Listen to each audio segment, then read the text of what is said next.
Entre Colegas, un podcast periodístico dedicado a dar a conocer el día a día de esta profesión, así como los desafíos y transformación del periodismo. Un espacio conducido y producido por el periodista venezolano Luis Natera, publicado todos los sábados a las 8 p.m. hora de Venezuela, por diferentes plataformas digitales. Ahora, sin más relleno, como algunas notas periodísticas, bienvenidos a Entre Colegas. Hola estimados oyentes, bienvenidos al segundo episodio de Entre Colegas. Quien les habla, Luis Natera, y aquí estaré conversando con periodistas para conocer cómo ha sido y sigue siendo su experiencia en este oficio que muchos ven como sencillo, pero que en realidad no es así. Hoy tenemos un tema central y es que tenemos varias interrogantes. ¿Son las buenas noticias un buen negocio para los medios? ¿Es el periodismo solo un negocio? Entonces a veces nos preguntamos que por qué en los medios vemos siempre son noticias de alto impacto, noticias negativas. Suelen llamar más la atención las muertes que los nacimientos o los fracasos que los éxitos, al menos entre las páginas de los principales medios. Y ahora que estamos en la era digital, los grandes portales de noticias siempre están dando noticias sensacionalistas, noticias que llaman la atención para generar mayor tráfico de clics en sus páginas. Pero para no seguir alargando esta introducción, vamos a darle la bienvenida al invitado de hoy, quien es Héctor Escandel, periodista forjado en el oficio de la radio y actualmente se desempeña como subdirector de comunicaciones de la Red Nacional de Radio Fe y Alegría Venezuela. Bienvenido, Héctor, a este nuevo episodio de Entre Colegas. ¿Cómo estás, Luis? ¿Cómo estás, Luis? Saludos a todos los que nos escuchan en este podcast y gracias por invitarme. Héctor, inicié con dos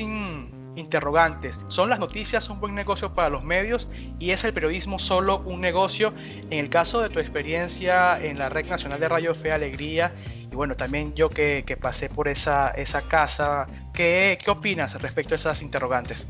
Yo creo que desde mi experiencia no es un negocio, Luis, yo creo que es un servicio. Es un servicio, en nuestro caso, creo que siempre lo asumimos como un servicio público,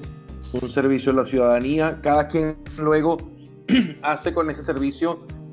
hace negocios, pero en principio yo creo que es un servicio público que cada empresa de comunicaciones dirige a un público específico. Hay gente que lo hace para obtener, como tú decías en la introducción, para obtener clics, para obtener réditos económicos, impresiones, que están muy de moda las impresiones,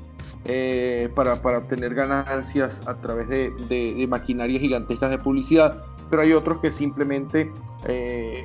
optan por el periodismo como un servicio, la comunicación como un servicio para tender puentes en la ciudadanía, para buscar soluciones a los problemas, para que la gente se encuentre, para acompañar, para educar. Puede tener muchos propósitos, pero más que un negocio, yo diría que es un servicio. Claro, y vemos un claro ejemplo como es la Red Nacional de Radio Fe y Alegría Venezuela, que se encarga de darle cobertura, como dice su mensaje, con todas las voces, tratar de llevar la información o las noticias de todas las regiones del país, tanto las buenas como las diferentes cantidades de denuncias que hay día a día en las zonas más vulnerables del país. Héctor, con respecto a Radio Fe y Alegría, que es una red nacional que tiene varias emisoras, ¿cómo se está desarrollando actualmente el tema del periodismo? O sea, sabemos la crisis que se vive en Venezuela, sabemos el tema del coronavirus, pero a pesar de todo, ¿cómo se siguen llevando a cabo buenas noticias? Mira, yo creo que a pesar de las circunstancias seguimos insistiendo. Tenemos una premisa, ¿no? Que tú muy bien la conoces. La radio sirve abierta. La radio funciona para la gente si está abierta. Y abierta quiere decir para nosotros que esté ofreciendo un servicio, que esté ofreciendo servicio a la gente. Que la gente pueda encender su reproductor, pueda encender su celular y se encuentre acompañada, se encuentre con gente con ganas y con capacidad para informarle, para ayudarle a interpretar lo que va ocurriendo. Y pese a las dificultades, bueno, en la red mantenemos esa premisa y hasta ahora debo decir que desde la cuarentena, incluso desde el 13 de marzo que se decretó aquí en Caracas, se anunció, mejor dicho, y la cuarentena para Caracas, aunque comenzó a ejecutarse el día 16, el lunes 16 de marzo. Bueno, hemos tratado de sortear todos los obstáculos para mantenernos al aire, no solo en la radio, sino también en la web, en radiofealegrianoticias.com. Y nada, reorganizándonos, replanteando el tablero de la estrategia, identificando cuáles son mejor nuestras estrategias para este tipo de escenarios, para este tipo de momentos, identificando las personas que más condiciones tienen logísticas, me refiero a electricidad, qué periodistas tienen más tiempo electricidad, qué periodistas tienen más tiempo internet, y bueno, haciendo toda esa clasificación y viendo y dejando 2 o 3 que nosotros llamamos pivotes para poder sostener la programación informativa al aire, y las buenas nuevas no paran de llegar, porque en medio de la cuarentena hemos lanzado programas nuevos, hemos lanzado productos nuevos. Por ejemplo, lanzamos un programa de radio para acompañar a los chiquititos, ¿no? Para acompañar a los estudiantes de la educación preescolar y la educación primaria, la escuela en la radio. Se transmite todos los días una hora en vivo, una hora de reposición, de 9 a 10 de la mañana y de 3 a 4 de la tarde. Hay compañeros que están entregando mucho esfuerzo para trabajar en la producción de ese programa, compañeros no solo de la radio, sino también del programa Escuela de Fe y Alegría, que le dan todo el elemento pedagógico, hacen toda la planificación metodológica para que ese programa pueda servir, para que pueda funcionar. Hemos también lanzado una estrategia de acompañamiento directo a la gente, que estamos utilizando redes cerradas como WhatsApp para llevarle a la gente una palabra oportuna. Una palabra oportuna es un producto que lanzamos en medio de la cuarentena, a la cual se ha sumado mucha gente de manera voluntaria. Se han sumado politólogos, sociólogos, psicólogos, se han sumado sacerdotes jesuitas, se han sumado periodistas, y tratamos de llevarle capsulitas de 1 minuto, de 1 minuto 30 a la gente para acompañarlos espiritualmente, para ayudarlos a discernir la realidad, para enviarle fortalezas, claves para invertir el tiempo en la cuarentena. Así que ha sido una buena experiencia, y como tú muy bien conoces a Fe y Alegría, pues nos vamos reinventando, y a pesar de las dificultades vamos creando productos que puedan servir para este contexto de cuarentena social. Claro, Héctor, y algo que tú mencionas ahí muy bien, y que bueno, también me tocó vivir en diferentes etapas de coberturas y de situaciones tensas en lo que fue la situación política, o sigue siendo la situación política en Venezuela, ha sido eso, de que en Radio Fe y Alegría se amolda y siempre se busca la manera de que ciertas personas asuman una responsabilidad y que otro personal del equipo pueda también haciendo otras labores, para que al fin y al cabo la radio o la labor de informar no se detenga, a pesar de que a veces las situaciones pueden ser bien complejas y bien difíciles para seguir llevando a cabo esta información. Así es, Luis. Yo creo que hay que reorganizarse y hay que replantear el juego para que las circunstancias no te sorprendan, para que las circunstancias no te tumben, básicamente para que tu organización y tus periodistas o tus maestros, depende de la organización, puedan responderle a ese contexto específico que te está demandando cosas distintas a las de la cotidianidad. La empresa, el movimiento, en este caso Fe y Alegría, tiene que ser tan flexible como las circunstancias se lo impongan. Y estas circunstancias absolutamente extraordinarias, porque ningún país esperaba una barbaridad como la de la COVID-19, el coronavirus. Creo que hemos sabido ir respondiendo progresivamente e ir adaptando toda nuestra organización y adaptándonos nosotros. Las primeras semanas siempre son un corre-corre y terminamos trabajando 12, 13, hasta 14 horas al día, pero bueno, pues a medida que van pasando los días, a medida que van pasando las semanas, hemos ido reorganizando, porque también es un riesgo, el telediario es el teletrabajo, es un gran riesgo, porque cuando estás en tu casa, para mí queda demostrado que la gente apasionada trabaja muchísimo más y puede descuidar la familia, las cosas personales, puede descuidarse a sí mismo. Y creo que es importante que también hemos ido comprendiendo eso, hemos ido nivelando las cargas para que gente específica con talentos específicos se vaya encargando de cosas diferentes, y no tengas a todo el mundo haciendo un mismo producto, ni tengas un solo producto recargado con mucha gente y que al final el servicio que está ofreciendo ese producto no es del impacto de toda la energía que le estás metiendo. Por eso yo creo que en este caso la flexibilidad del movimiento, la flexibilidad administrativa, incluso la flexibilidad conceptual, tiene que ir amoldándose a las necesidades de lo que te demanda el entorno, para que puedas seguir estando vigente para la gente y, como dije al principio, para que tú puedas seguir ofreciendo un servicio. Héctor, tú te impulsaste en este camino del periodismo a contar semanalmente historias reales, historias a veces se puede decir cotidianas o atípicas de lo que puede suceder, bien sea en Caracas o en las diferentes ciudades donde te ha tocado visitar, por el mismo tema de ser el responsable de las comunicaciones en Fe y Alegría. ¿Cómo ha sido ese trabajo de crónica del viernes? Tú todos los viernes publicas una crónica de lo que te pasó esa semana. ¿Qué ha sido lo más difícil que te ha tocado narrar en esas crónicas? Yo creo que lo más difícil ha sido narrarla, justamente, independientemente de los temas. Eso nació como una necesidad básicamente muy personal de escribir y de querer aprender a escribir. Ahorita no recuerdo muy bien en qué año, pero yo creo que fue en el 2015, 2016 quizás, que empezaron a salir los primeros relatos. Y lo de crónicas era simplemente el nombre, porque bueno, no llegaban a crónicas. El formato periodístico o el formato de la crónica muchas veces me lo salté por los artículos de opinión, más parecía una columna, pero bueno, básicamente era la necesidad de tratar de relatar todo lo que había pasado en una semana. Al principio lo escribía los viernes en la noche, luego pasé a escribirlo los domingos, y nada, como tú decías, trataba de hacer un resumen distinto, un resumen diferente, con testimonios, con fotografía narrada de lo que a mí me parecía que era lo más noticioso y que la gente no tenía que dejar de saber.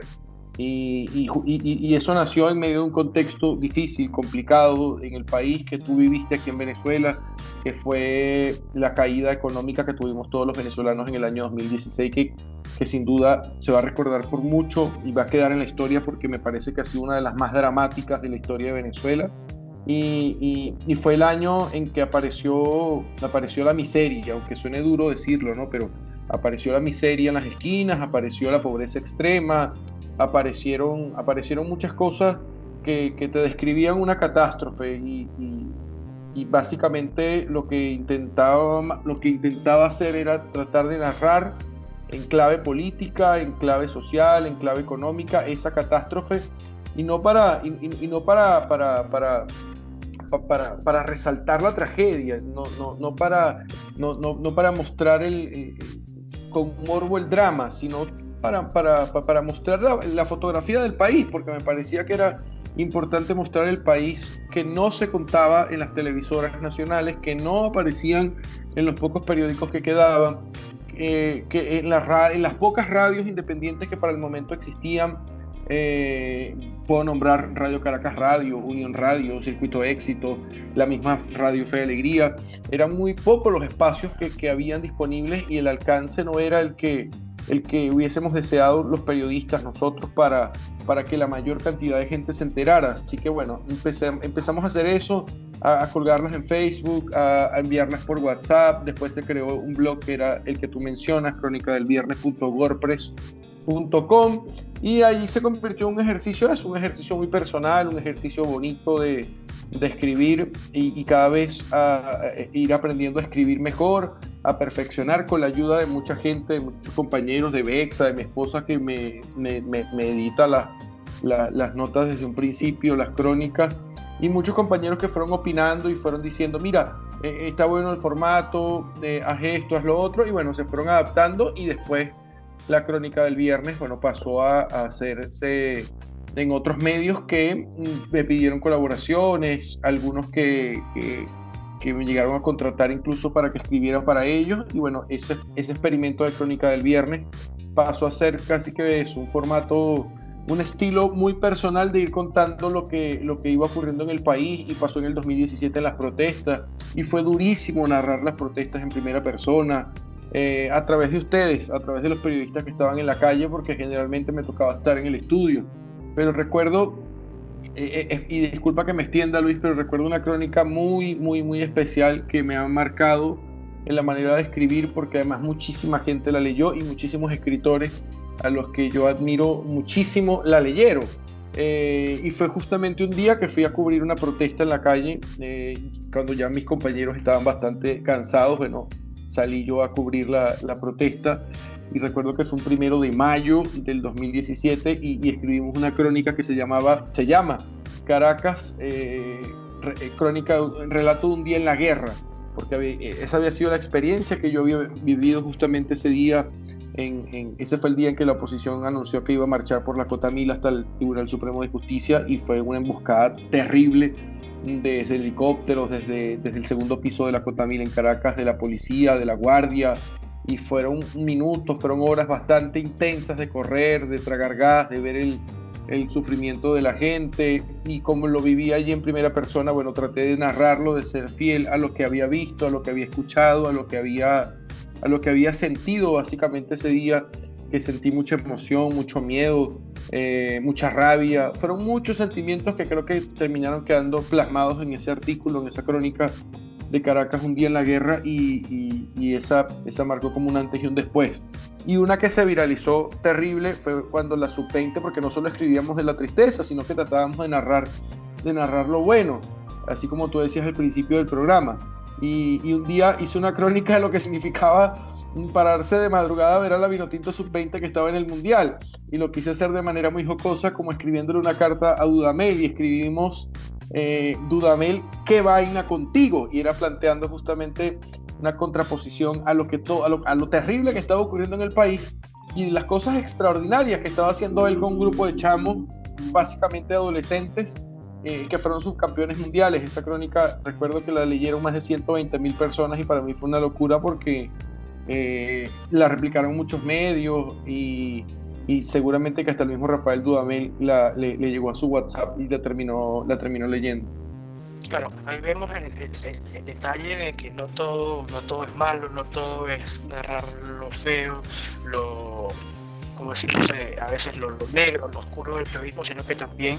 lo bonito y lo jocoso que también suele ser el venezolano en el día a día, porque a pesar de que en Venezuela se esté viviendo momentos duros, al fin y al cabo, el venezolano siempre sale adelante y echa por adelante con respecto a todo lo que le está pasando, y creo que también ese es un beneficio o un factor que los periodistas deberíamos tomar, y no solamente narrar lo malo, las denuncias. Claro, obviamente siempre las personas o la ciudadanía busca al periodista para denunciar, para decir lo que le está ocurriendo, para hacerle un llamado al gobierno, para pedir servicios públicos, pero al fin y al cabo también hay cosas chéveres que pueden estar pasando en el país que también hay que tomarlas en cuenta. Héctor, para ya ir cerrando la entrevista, ¿cómo ves el futuro de Venezuela desde el punto de vista de las buenas noticias? O sea, ¿qué crees tú que pueda ser una próxima buena noticia que se pueda estar dando en Venezuela? Yo creo que sin duda la próxima buena noticia que estamos esperando los venezolanos es que esto del coronavirus no fue una tragedia, aunque tiene toda la pinta, ¿no? Lo que está ocurriendo en Perú, lo que está ocurriendo en Ecuador, en Venezuela, todos los periodistas, principio del periodismo, dudar, siempre dudar, y por supuesto que dudamos de las cifras que ofrece el gobierno que está gestionando la pandemia, que es el gobierno de Nicolás Maduro. Eso hay que dejarlo absolutamente claro. Son ellos los que están gestionando la crisis en el país, son ellos los que están gestionando la asistencia médica, son ellos los que están gestionando las estadísticas, son ellos los que están gestionando las relaciones internacionales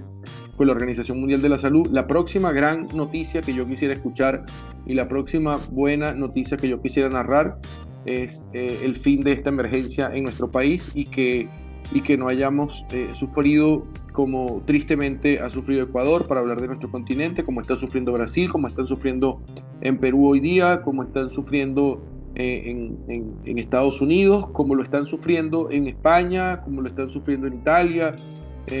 Yo quisiera que esa fuera la próxima gran noticia, aunque parece que va a estar difícil darla, pero de querer quisiera que fuera esa. Y al principio, cuando hablabas de las buenas y las malas noticias, recuerda que siempre, esto lo decía un jefe que teníamos tú y yo en común, ¿verdad? Siempre va a sonar más un árbol cuando cae que un bosque cuando crece. Así que siempre hay que estar desde el periodismo agudos y estar muy, muy, muy pendiente de los detalles. Mirando, la clave siempre va a ser, creo yo, mirar hacia donde el resto de los periodistas no están mirando. Allí seguramente vamos a encontrar algo distinto, y en eso distinto seguramente vamos a encontrar algo bueno y algo positivo que se pueda contar, algo bonito que se pueda narrar, algo que se pueda resaltar. la idiosincrasia del venezolano, de las buenas acciones, de la solidaridad, de las cosas extraordinarias que van ocurriendo, nunca dejando de lado, por supuesto, la denuncia, y que en Fe de Alegría siempre ha sido un principio, la denuncia y el anuncio, aunque la denuncia a veces tenga mayor peso en la cotidianidad, porque los problemas son de mayor urgencia, pero el anuncio siempre es importante, la buena nueva siempre tiene que estar presente, porque eso es lo que nos va a dar,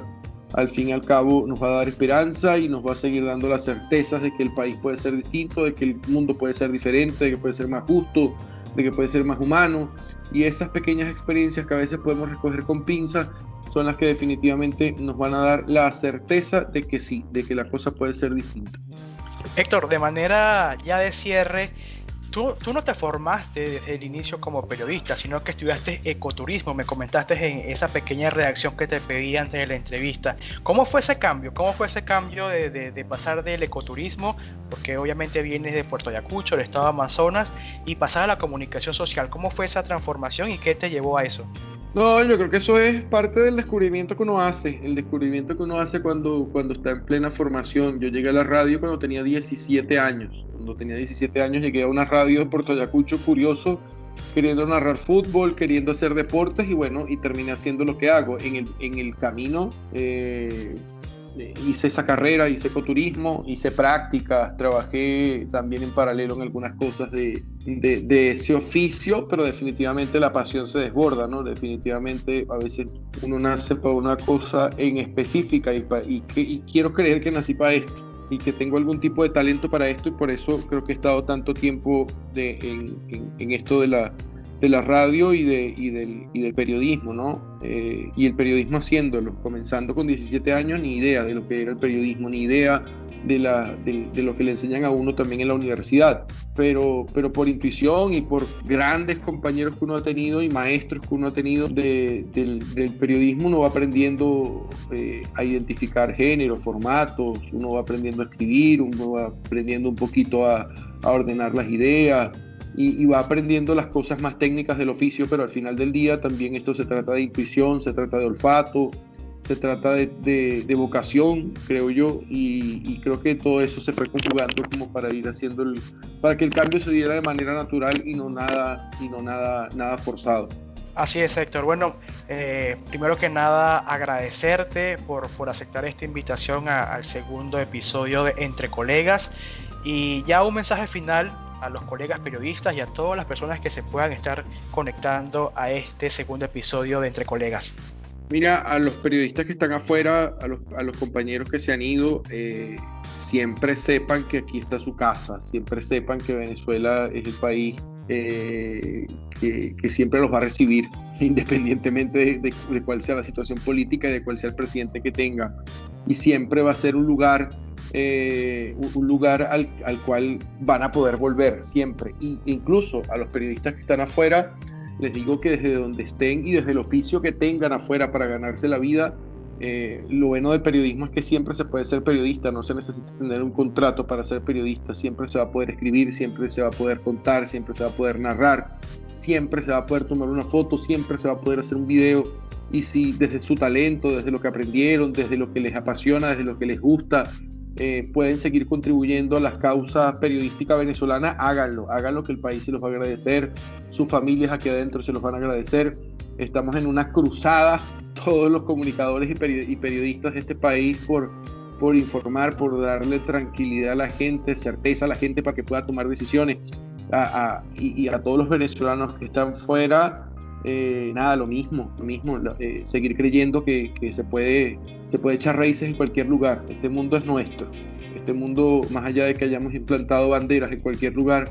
este mundo es nuestro, y tenemos derecho a cambiar nuestra casa, y también tenemos derecho a volver. Por estos días está muy de moda que han vuelto más de 5.000 venezolanos, así como se fueron caminando han vuelto, y a ellos sin duda alguna que bienvenidos, y los que quieran volver que vuelvan. Nadie tiene por qué sentirse ni triste, ni derrotado, ni avergonzado, ni nada, porque su país es este. Más bien fueron extraordinariamente valientes para ir, probar, hacer y volver en todo caso. Así que nada, a todos los venezolanos, estén donde estén, en esta y en la otra orilla, Pues siéntanse siempre venezolanos, siéntanse siempre que hay gente aquí dentro que les respaldará, que los abrazará cuando vuelvan. Y nada, ese es el mensaje que yo le mando a la gente que está afuera y a los que están aquí adentro, a seguir que nada se ha terminado. Bueno, Héctor, excelente mensaje, muchas gracias. Y escucharon ustedes a Héctor Escandel, periodista forjado en el oficio de la radio y actualmente se desempeña como subdirector de comunicaciones de la Red Nacional de Radio Fe y Alegría Venezuela, quien nos comentó que las buenas noticias siguen vigentes y que todo periodista las debe priorizar más allá de la primicia, con un toque social que refleje la realidad de la sociedad en que vivimos. Gracias por conectarse a este segundo episodio de Entre Colegas. Los espero la próxima semana. Chao, chao.